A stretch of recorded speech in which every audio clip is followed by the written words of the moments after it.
এই যে তুমি কান খুলে শুনে রাখো, আজকে তোমাকে পাকা রুই আনতেই হবে।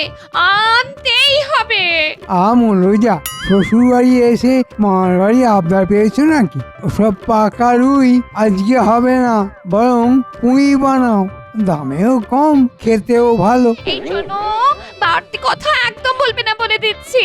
তোমাকে যা বলেছি তাই করো, বাজার থেকে পাকা রুই আনো। আমি খাবো লেজা, তুমি খাবে মুড়ো, না আনলে তোমার মাথা করবো গুঁড়ো। না না, আজকে ট্যাঙ্ক একেবারে ফাঁকা। ওই গোপালের জন্যে রাজসভা থেকে কিছু সহাতেও পারছি না। আমি ওসব কিচ্ছু বুঝি না, আমার পাকা রুই চাই। কি মুশকিল। কিরে, আছিস নাকি বাড়িতে?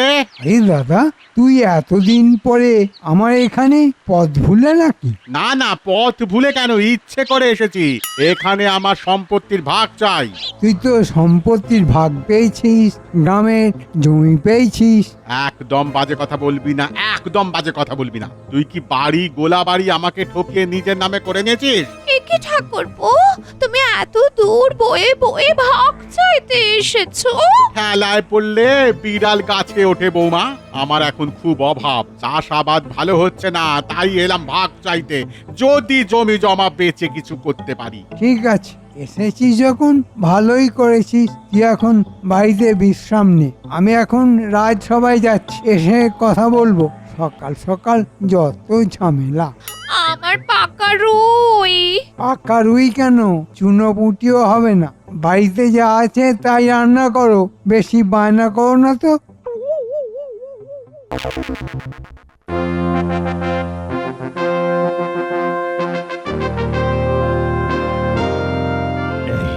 এই দেখো, এই চিত্রটা দেখো।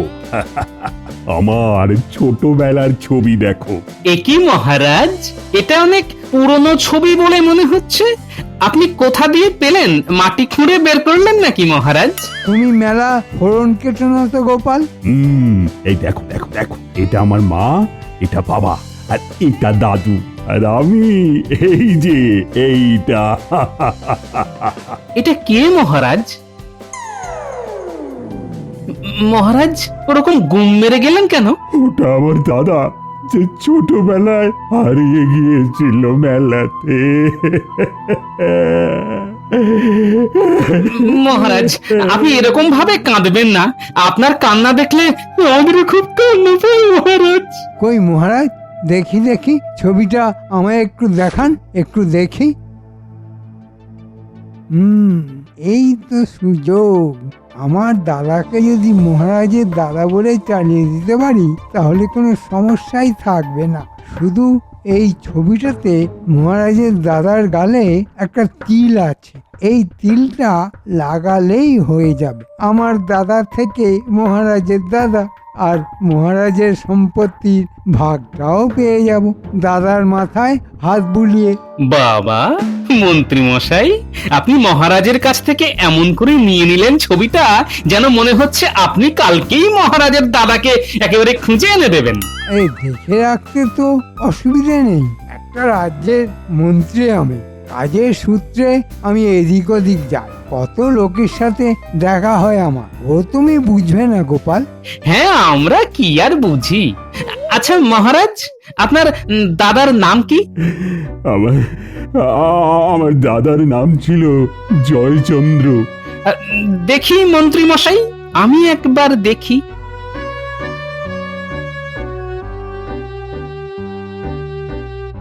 না মহারাজ, আমিও কোনোদিন আপনার দাদার মতো কোনো লোককে চোখে দেখেছি বলে তো মনে হচ্ছে না। দেখলেও বা চিনবে কি করে? এটা আমার দাদার অনেক ছোটবেলার ছবি। এখনো কি আর ওকে দেখতে এরকম আছে? দাদা মহারাজ আপনি ওরকম ভাবে কাঁদবেন না। দেখুন মহারাজ। হ্যাঁ মহারাজ, রাজার কান্না রাজ্যের অমঙ্গল ডেকে আনতে পারে, আপনি কাঁদবেন না।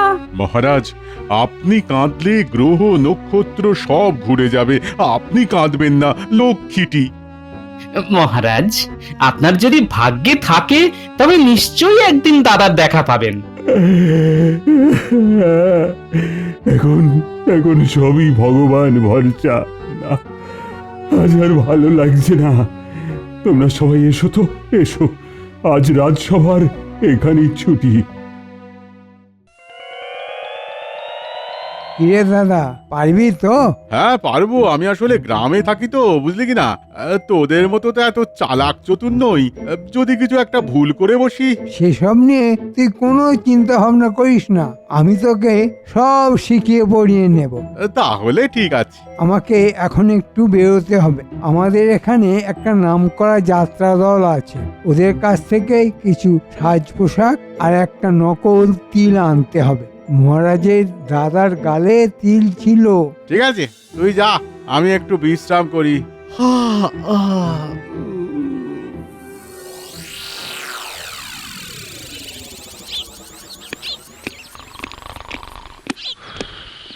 কিরে দাদা, তুই ঘুমিয়ে পড়লি? ঘুমোইনি, এই চোখটা একটু জড়িয়ে এসেছিল। সব ব্যবস্থা হয়ে গেছে এবার। মহারাজের সম্পত্তি আর আমাদের সম্পত্তি সব একাকার হয়ে যাবে। শুধু তোকে সামান্য কিছু কাজ করতে হবে। দেখি তোর গালটা দেখি। শোন দাদা, আজ থেকে তোর নাম জয়চন্দ্র, কৃষ্ণচন্দ্রের মেলায় হারিয়ে যাওয়া দাদা। ঠিক আছে, আমাকে শুধু একটু ভালো অভিনয় করতে হবে। আমি কালকে তোকে ঠিক সাজিয়ে নিয়ে যাব রাজসভায়। মহারাজ, রাজসভায় তো সবাই এসে গেছে, কিন্তু মন্ত্রী মশাই তো এখনো এলো না। মন্ত্রীর আবার পেট খারাপ হলো নাকি? এমনিতেই পেট পাতলা লোক। শুধু কি পেট, পুরো দেহটাই পাতলা। আহ, বাজে কথা বলো না তো। তুমি তো রোজই দেরি করে আসো। মন্ত্রী না হয় একটা দিন দেরি করে আসছে। মহারাজ, আমি এসে গেছি, আর সাথে কাকে নিয়ে এসেছি দেখুন। এ কি? এটা কি? মহারাজ, এই সেই আপনার হারিয়ে যাওয়া দাদা। অনেক খুঁজে খুঁজে কাল রাতে পাশের গ্রাম থেকে ধরে এনেছি। কালকে সারাদিন আমি গরু খোঁজার মতো খুঁজেছি। এ কি? আমার দাদা পাশের গ্রামেই ছিল, অথচ আমি জানি না। সত্যি তো একেবারে আমার দাদার মতো দেখতে। সেই তিল। হ্যাঁ, এই তো আমার দাদা। আরে কৃষ্ণ, আমি তো সেই তোর মেলায় হারিয়ে যাওয়া দাদা রে। হ্যাঁ, সেদিন মেলায় হারিয়ে গিয়েছিলাম, ওই যে জিলিপির দোকানের পাশ থেকে। তোদের কত খুঁজলাম, তবুও পেলাম না। তারপর একটা বাদাম ভাজার দোকানদার আমাকে তুলে নিয়ে যায় বহু দূরে। বছর খানেক হলো আমি পাশের গ্রামে এসেছি, বিয়ে করেছি ওই গ্রামেরই এক মেয়েকে। এ তো পুরো গল্পের গরু গাছে উঠে গেছে। মহারাজ, বুঝলেন তো, এটাই আপনার হারিয়ে যাওয়া দাদা। দাদা, তুমি পাশের গ্রামে কি বরাবর থাকো? না রে কৃষ্ণ, বছর খানেক হলো আমি এই গ্রামে থাকছি শ্বশুর বাড়িতে। আমার তো সব থেকেও কিছু ছিল না, বাড়ি ঘর রাজ্যপাট কিছুই তো ছিল না। আর চিন্তা নেই দাদা, এবার আমরা একসাথে থাকবো। কি গোপাল, দেখতে পাচ্ছ তো, সারাদিন খেয়ে খেয়ে ভুঁই বাড়ালে হয় না, একটু খাটতে শেখো, বুঝলে? একটু খাটো। আজকের মতো সবাই এখানে শেষ হলো। সবাই আজকে এসো তো, এসো। যথাজ্ঞা মহারাজ। দাদা, তুই আমার সাথে ঘরে আয়। চল চল কৃষ্ণ, চল।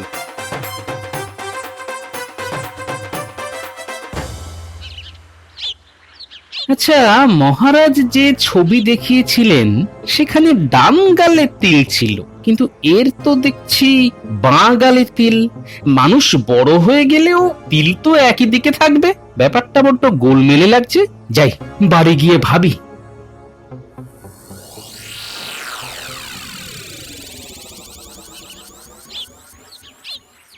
কি গো, তখন থেকে তুমি ওরকম পাগলের মতো ঘুর ঘুর করছো কেন? গিন্নি, আমার মাথাটা ঘুরে গেছে গিন্নি। কি যাতা কথা বলছো? এসো খেতে বসো, মাথা ঠান্ডা করে ভাবো কি ভাবছো। আচ্ছা গিন্নি, তুমি একটা কথা বলো তো, বলছি বয়স বেড়ে গেলে কি শরীরের তিলের জায়গা বদলে যায়? মানে মানে আজকে ধরো তোমার বাঁ গালে তিল আছে, তা 30-40 বছর পরে কি তোমার ওই তিলটা ডান গালে হয়ে যেতে পারে? কি বোকা বোকা কথা বলছো? তিলের আবার হাত পা আছে নাকি যে যেখানে সেখানে চলে যাবে? সেটাই হলো ব্যাপার। আমার মনে হচ্ছে ওই মন্ত্রীটা বেশ ষড়যন্ত্র করেছে। ব্যাপারটা দেখতে হচ্ছে তো। কে হতে পারে লোকটা? কে হতে পারে? কে হতে পারে? এই দেখো, আমার দাদা আজকে কত বড় মাছ পাঠিয়েছেন। বাবা, তোমার দাদা আবার এত দয়ালু ছিল নাকি? জানতাম না তো। কি বাজে কথা বলছো তুমি? না মানে কোনোদিন বোনের বাড়ি তো কিছু পাঠায়নি, তাই বললাম আর কি। এই দেখো, সব সময় ঝগড়া করবে না তো। আগে কোনোদিন পাঠায়নি, তার জন্য ভবিষ্যতে কোনোদিন পাঠাবে না, সেটা তুমি ভাবলে কিভাবে? না না, আমি সেরকম ভাবে বলতে চাইনি। এই শোনো, আমার দাদা গায়ে হাওয়া লাগিয়ে ঘুরে বেড়ায় না। দাদা কাজে ব্যস্ত, তাই আসতে পারেন না। তা তুমি কোনোদিন যাও নাকি? এই ঝগড়াটা না হলে বুদ্ধিটা খুলতো না। ধন্যবাদ গিন্নি, ধন্যবাদ। মন্ত্রী রাতারাতি একটা লোক পেয়ে গেল। নিশ্চয়ই এটা মন্ত্রীর কোনো আত্মীয়। নজর রাখতে হবে, কারণ তিল দেখে তো আমি নিশ্চিত যে ওটা মহারাজের দাদা নয়। ডান গালের তিল বাঁ গালে যেতে পারে না।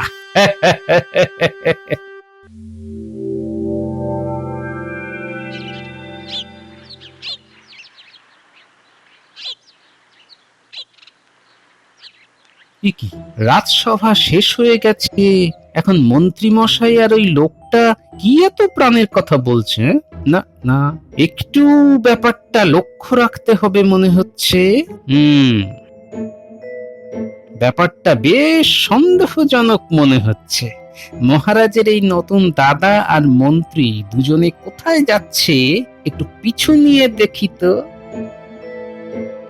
দাদা শোন, এই সুযোগ, মহারাজ তোকে একেবারে নিজের দাদা ভেবে নিয়েছেন, আর কোনো ভয় নেই।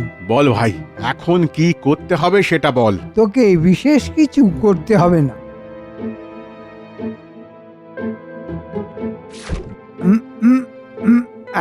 এই নে দেখ, এই ওষুধটা মহারাজকে খাইয়ে দিতে পারলে মহারাজ ঘুমিয়ে যাবেন। আর এই সুযোগে চাবি নিয়ে নেব আর রাজকোষ ফাঁকা করে দেব, শুধু একটা সুযোগের অপেক্ষা। আরে আমি তো রাজবাড়ির লোক, যেখানে সেখানে যখন তখন ঘোরাঘুরি করতে পারবো, তাই মনে হচ্ছে কাজটা আমার খুব তাড়াতাড়ি হয়ে যাবে। মন্ত্রী মশাই, আমি আপনাকে সুযোগ দেব। ঘুঘু দেখেছেন, ঘুঘুর ফাঁদ দেখেননি।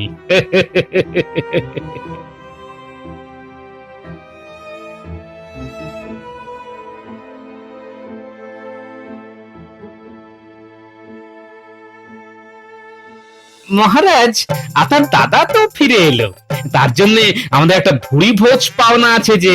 হ্যাঁ মহারাজ, একটা সামান্য হলেও খাওয়া দাওয়ার আয়োজন করা উচিত ছিল। দেখুন তো আপনার দাদার দিকে, উনি হয়তো ভাবছেন আপনি এখনো খুশি হননি। উনি এসেছেন বলে কথা। হ্যাঁ কৃষ্ণ, একটা খাওয়া দাওয়ার আয়োজন কর, তাহলে তো বেশ ভালোই হয়। সেই ছোটবেলায় ভালো মন্দ খেতাম, অনেক দিন ভালো মন্দ না খেয়ে খেয়ে না পেটে একেবারে চড়া পড়ে গেছে। ঠিক ঠিক বলেছ গোপাল, আমার উচিত ছিল। না না না না না, কালকেই আমি একটা ভোজের ব্যবস্থা করব। কি দাদা, খুশি তো? হ্যাঁ, খুব খুব খুশি, খুব। এই সুযোগেই তো ছিলাম, কালকেই কাজ হয়ে যাবে। চলো তাহলে, আর আমিও তাহলে অন্দরমহলে যাই।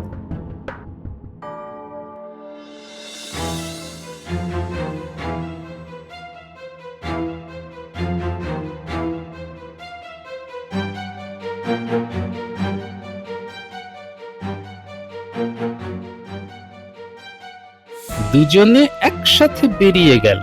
এবার আলোচনা হবে, ফন্দি হবে।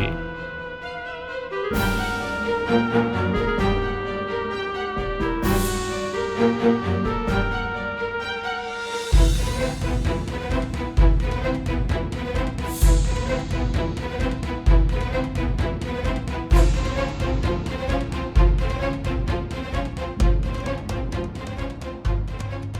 কি গোপাল, তুমি আমার ঘরে? আস্তে আস্তে মহারাজ, কালকে খাবারের সময় শুধু আপনার থালা থেকে খাবারটা ওই মন্ত্রী মশাই না হলে আপনার দাদাকে খেতে বলবেন, কেমন? কেন কেন গোপাল? শুনুন মহারাজ, এই যে মন্ত্রী মশাই আপনার দাদা বলে যাকে পরিচয় দিয়েছেন, তিনি আসলে আপনার দাদা নয়। এ কি কথা বলছো তুমি গোপাল? হ্যাঁ মহারাজ, আমি ঠিক কথাই বলছি। না না না, ওর গালে তো আমার দাদার মতনই একটা তিল আছে।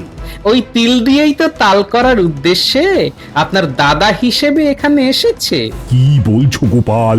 আমি তো ঠিক বুঝতেই পারছি না।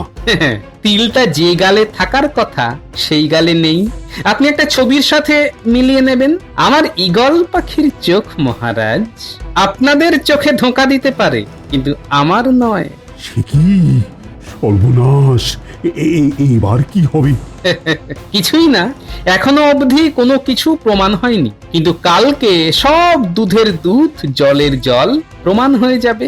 ওরা অনেক বড় ষড়যন্ত্র করেছে আপনাকে ঘুমের ওষুধ খাইয়ে সিন্দুক ফাঁকা করার। সর্বনাশ!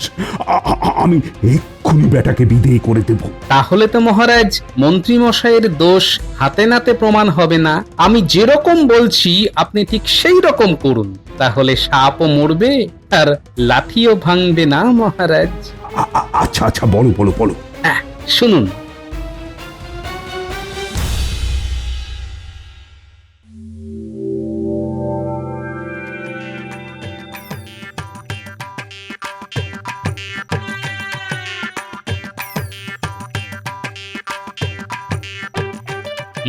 ঠিক যা ভেবেছিলাম, মন্ত্রী আর তার দাদা একেবারে রান্নাঘরের সামনেই ঘোরাঘুরি করছে।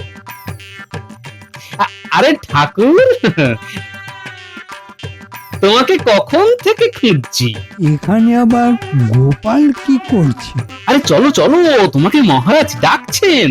ও চলো চলো চলো গোপাল দাদা, চলো।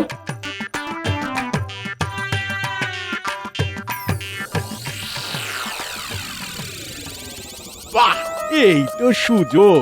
দাদা, কাজটা তাড়াতাড়ি করতে হবে। দাদা দেখো, রান্নাঘর ফাঁকা, খাবার সাজানো হয়ে গেছে। মহারাজের জন্য সোনার থালায় ভাত সাজানো, আর বাকি সবার জন্য রূপোর থালায়। ব্যাস, ভালোই হলো। সোনার থালায় রাখা খাবারের মধ্যে ঘুমের ওষুধটা মিশিয়ে দিলাম। এখন রানীমাও বাড়িতে নেই। মহারাজ খাবার খেয়ে ঘুমিয়ে পড়লে আমরা কাজ সেরে নেব। যাই, এখন চলে যাই, নইলে ওরা বুঝে যাবে।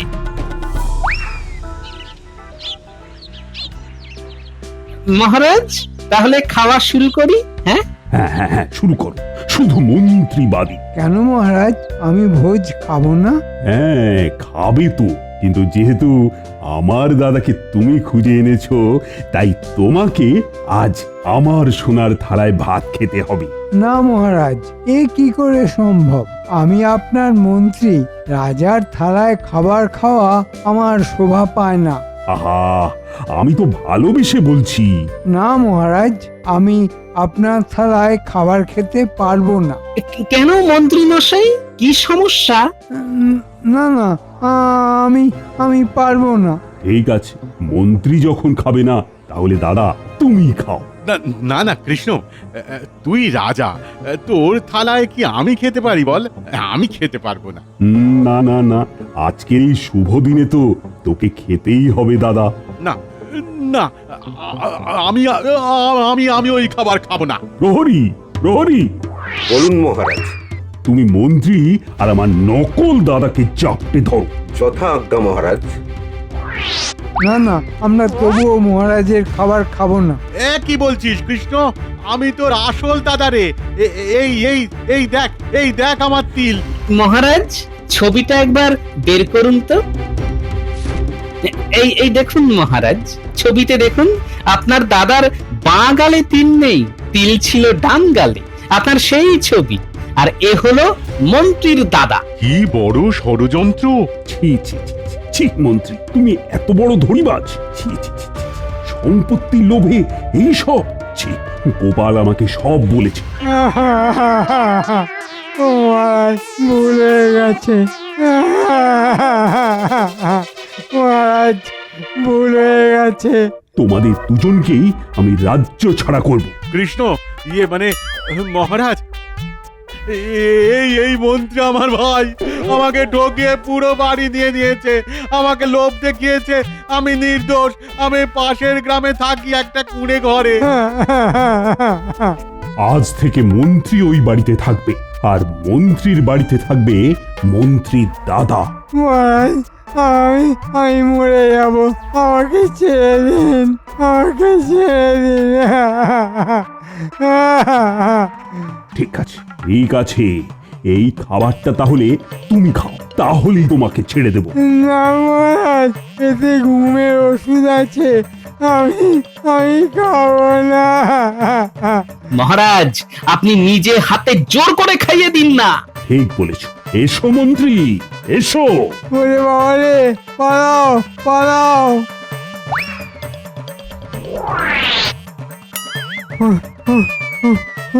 ওরে বাবা রে, পালাও পালাও। ওরে বাবা রে, পালাও পালাও।